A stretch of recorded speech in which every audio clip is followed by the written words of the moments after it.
تھوڑا بھی کھانا ہوتا تھا تو سب کھا کے نمٹ جاتے تھے، لیکن کھانا باقی بچ جاتا تھا۔ یہاں تک کہ علماء تفسیر بیان کرتے ہیں کہ پیغمبر اسلام جب کبھی کوئی دسترخوان سے دودھ کا گلاس اٹھا لیتا تھا، ابو طالب کہتے تھے رکھ دو، ابھی میرا بھتیجا نہیں آیا۔ اور جب پیغمبر آ جاتے تھے اس کو پلانے کے بعد کہتے تھے اب پیو سب کے سب اپنے فرزندوں سے۔ اس وقت یعنی جب پیغمبر تناول فرما لیتے تھے تب جا کے ابو طالب کی اولاد اس چیز کو ہاتھ لگاتی تھی، کیونکہ جناب ابو طالب نے دیکھا تھا کہ جو برکت پیغمبر اسلام کے ذریعے سے ہو رہی ہے وہ کسی اور کے ذریعے سے نہیں حاصل کی جا سکتی ہے۔ صلوات پڑھے محمد و آل محمد پر۔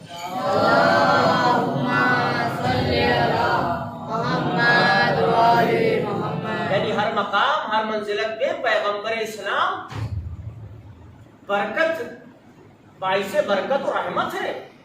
جناب ابو طالب کی بارگاہ میں ابو طالب وہ کرشمات دیکھ رہے ہیں، وہ معجزات دیکھ رہے ہیں۔ ایک مرتبہ جناب ابو طالب کہیں جا رہے تھے سفر پہ، عرفہ کے درمیان میں آپ جب پہنچے ہیں تو آپ کو پیاس محسوس ہوئی، ساتھ میں جناب پیغمبر اسلام۔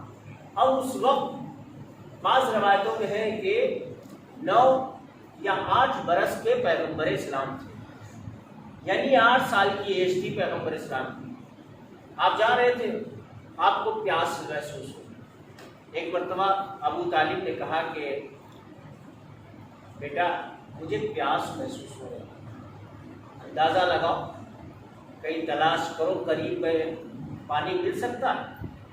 مجھے تو تعجب ہوتا تھا یہ واقعات پڑھنے کے بعد کہ جناب ابو طالب بزرگ ہیں اور بچے سے کہہ رہے ہیں کہ بیٹا مجھے پیاس لگ رہی ہے۔ پیغمبر اسلام نے کہا کہ چچا جان مجھے نیچے اتار دیجیے۔ ابو طالب نے پیغمبر اسلام کو سواری سے نیچے اتارا۔ پیغمبر اسلام ایک پہاڑی کے قریب گئے، ایک پتھر کے پاس اس نے لات ماری، چشمہ جاری ہو گیا۔ کہا چچا جان پانی پی لیجیے۔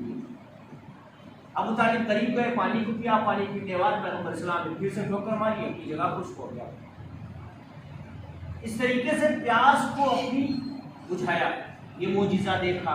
پھر پیغمبر جناب ابو طالب کرتے کیا تھے؟ پیغمبر ابو طالب عطر اور گیہوں ان سب چیزوں کی تجارت کیا کرتے، لے کے بازاروں میں جا کے بیچتے تھے، یہ لے کے آتے تھے۔ تو جناب ابو طالب ایک سال جب جانے لگے، انہوں نے کہا کہ بیٹا ہم جانا چاہتے ہیں شام اور کچھ تجارت کرنا چاہتے ہیں، آپ اجازت فرمائیں۔ تو پیغمبر اسلام نے کہا کہ نہیں چچا جان، میں اکیلا نہیں رہ سکتا۔ اور خود ابو طالب یہ بات برداشت نہیں کر سکتے تھے کہ اپنے بھتیجے کو چھوڑ کے چلے جائیں، کیونکہ اس قدر لگاؤ رکھتے تھے پیغمبر اسلام سے۔ کہا نہیں چچا جان میں بھی ساتھ میں چلوں۔ کہا تو ٹھیک ہے چلو بسم اللہ۔ جناب ابو طالب نے پیغمبر اسلام کو اونٹ پہ بٹھایا، تجارت کا سامان لے کے چل دیے، شام جا رہے تھے۔ ایک راستے میں پہنچے، شام اور مکے کے درمیان ایک راہب رہتا تھا، وہ حیرہ نام۔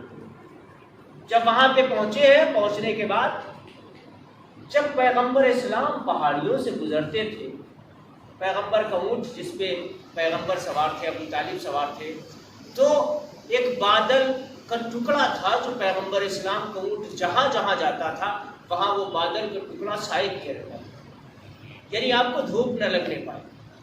یہ کرشمہ، یہ کرامات ابو طالب دیکھ رہے تھے۔ جب پہاڑوں سے گزرتے تھے تو جن پھولوں میں خوشبو نہیں ہوتی تھی اس میں خوشبو آنا شروع ہو جاتی تھی۔ جو سبزہ زار صبح خشک ہو چکا ہوتا تھا، سوکھ چکا ہوتا تھا، اس میں ہریالی آ جاتی تھی۔ جس درخت کے قریب سے پہنچتے تھے درخت اپنے سروں کو جھکا لیتے تھے، پیغمبر کو سلام کیا کرتے تھے۔ یہ تمام کرشمات وہ بحیرہ بیٹھا ہوا اپنے دائر میں دیکھ رہا تھا۔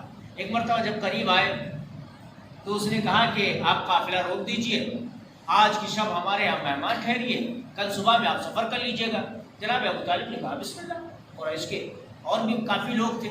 جناب ابو طالب رک گئے، پیغمبر اسلام سے کہا کہ بیٹا آپ یہیں رک جاؤ، ہم لوگ دعوت کھا کے آتے ہیں۔ پیغمبر کو سامان کے پاس چھوڑ دیا، سب چلے گئے۔ اب وہ تلاش کر رہا ہے اس میں کون ہے وہ شخص کہ جس کے لیے میں نے دیکھا درختوں کو سجدہ کرتے ہوئے؟ کون سی ذات ہے؟ ڈھونڈتے ڈھونڈتے ایک مرتبہ کہتا ہے کیا تم میں سے کوئی باقی رہ گیا ہے قافلے کے پاس؟ کہا نہیں کوئی نہیں، بس ایک بچہ ہے جس کو سامان کی نگہداری کے لیے چھوڑ کے آیا۔ اس نے کہا اچھا اس کو بھی بلوا لیجئے تو اچھا ہے۔ کہا ٹھیک ہے۔ پیغمبر اسلام کو بھی جناب ابو طالب نے بلوایا۔ جیسے ہی پیغمبر اسلام آئے بحیرہ اپنی جگہ سے کھڑا ہو گیا۔ کہا اگر اجازت ہو تو میں آپ کی پشت چیک کرنا چاہتا ہوں، تلاش کرنا چاہتا ہوں۔ کہا کیا دیکھنا چاہتا ہوں؟ ایک مرتبہ وہ چہرہ دیکھا پیغمبر اسلام کا، تو پوچھتا ہے ابو طالب سے کہ یہ بچہ کون ہے؟ کہا میرا بیٹا ہے۔ کہا نہیں ہو سکتا۔ ابو طالب نے کہا ایسی بات تم مجھ سے کیوں کر رہے ہو؟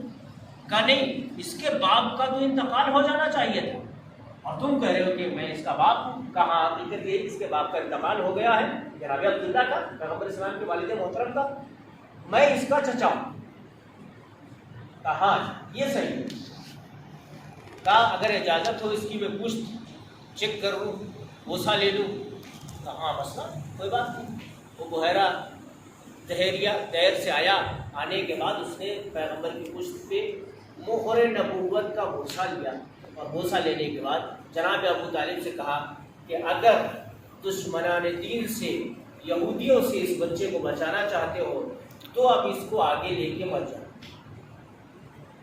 یا تو آج کے بعد سفر نہ کرنا۔ جناب ابو طالب نے اسی دن سے سفر کرنا بند کر دیا اور پیغمبر کو لے کے واپس چلے آئے۔ ایک صلوات پڑھے محمد والے۔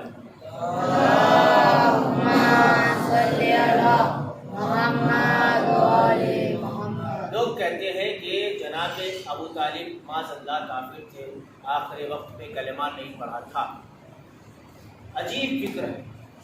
جب یہی بات کسی شخص نے جناب مولا کائنات سے کہا کہ تمہارے والد معاذ اللہ کافر تھے،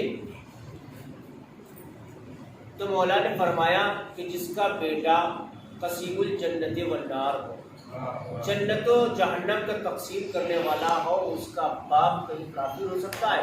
چلو اگر ہو بھی سکتا ہے تو میں یہ بات اپنی طرف سے کہہ رہا ہوں کہ جس کا بیٹا قسیم الجنت والنار ہے، جنت و جہنم کا تقسیم کرنے والا ہے، صرف اپنے باپ کی اتھارٹی میں جنت کو دے دی، تم سب کو اٹھا کے جہنم میں ڈال دے گا۔ ایک صلوات پڑھے محمد والے محمد۔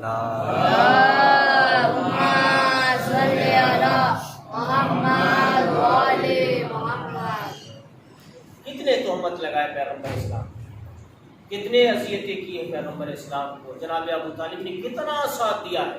چند لوگ آئے جو جناب پیغمبر اسلام نے شاب ابو طالب سے نکلنے کے بعد آپ نے تبلیغ کرنا شروع کر دی۔ اللہ کی طرف سے حکم آ گیا کہ تم تبلیغ کرو۔ تو جب چوتھا دور آیا، پیغمبر اسلام نے تبلیغ کرنا شروع کر دی۔ اس درمیان کفار مکہ نے اعتراض کیا کہ نہ جانے ابو طالب کے بھتیجے کو کیا ہو گیا ہے کہ ہمارے لات منات عزا، وہی پرانے والے لوگ جو ہے ان کو برا بھلا کہتے ہیں، اور نہ جانے کون سا جو خدا لے کے آیا۔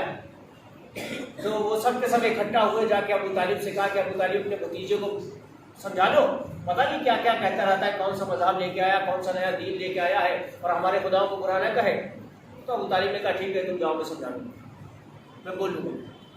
پیغمبر اسلام آئے، جناب ابو طالب نے کہا کہ بیٹا آج کفار قریش آئے تھے، مکے کے کافر آئے تھے، اور وہ یہ بات کہہ رہے تھے کہ اپنے بھتیجے کو سمجھاؤ، ہمارے خداؤں کو برا نہ کہے، آپ کی کیا رائے ہے؟ تو پیغمبر اسلام نے کہا ٹھیک ہے ان کو آنے دو، بات کرتے ہیں۔ پھر دوبارہ جب بڑے بڑے رؤساء پارٹی والے لوگ آئے، اور آنے کے بعد انہوں نے جناب ابو طالب کی بارگاہ میں یہ مسئلہ پیش کیا کہ اب بہت ہو گیا، اب نہیں سننے والے، کیونکہ تمہارا بھتیجا جو ہے اعلان اعلان تبلیغ کر رہا ہے، قولوا لا الہ الا اللہ، لا الہ الا اللہ کہو اور فلاح پا جاؤ، ہمارے خدا کو برا کہتا ہے، ہمارے لات منات عزا کو برا کہتا ہے۔ تو پیغمبر جناب ابو طالب نے کہا ٹھیک ہے، بھتیجے کو بلایا، بھتیجے کو بلانے کے بعد جب سامنے بٹھایا، کہا بیٹا ان کا کہنے کا مطلب یہ ہے کہ ہمارے خداؤں کو برا نہ کہو، اور یہ کون سا دین مذہب لے کے آیا؟ پیغمبر اسلام ایک مرتبہ آنکھوں سے اشک ڈالی۔ جناب ابو طالب نے کہا کہ بیٹا اس میں رونے کی ضرورت نہیں ہے، آپ جیسا حکم فرمائیں، رحمت للعالمین ہے آپ، آپ جیسا حکم فرمائے ویسا میں انجام دوں گا۔ تو جب یہ بات انہوں نے کہی ہے تو جناب پیغمبر اسلام نے صلوات پڑھیں محمد والے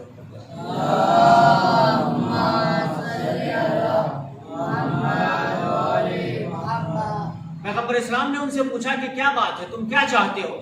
کہا دیکھو ابو طالب، تم اپنے بھتیجے سے کہہ دو اور تم اس کے بدلے میں ہم سے کوئی ایک خوبصورت سا نوجوان لے لو، اس کی پرورش کرو، اس کو پالو، اس کے اپنے پاس رکھو۔ جناب ابو طالب نے کہا عجیب لوگ ہیں آپ، اپنا دے رہے ہیں مجھے پالنے کے لیے اور میرا بھتیجا لے رہے ہیں اس کو قتل کرنے کے لیے۔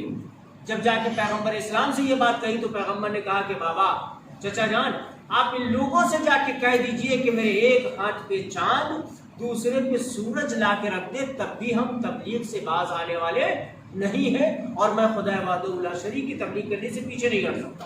ایک صلوات پڑھے محمد والے محمد۔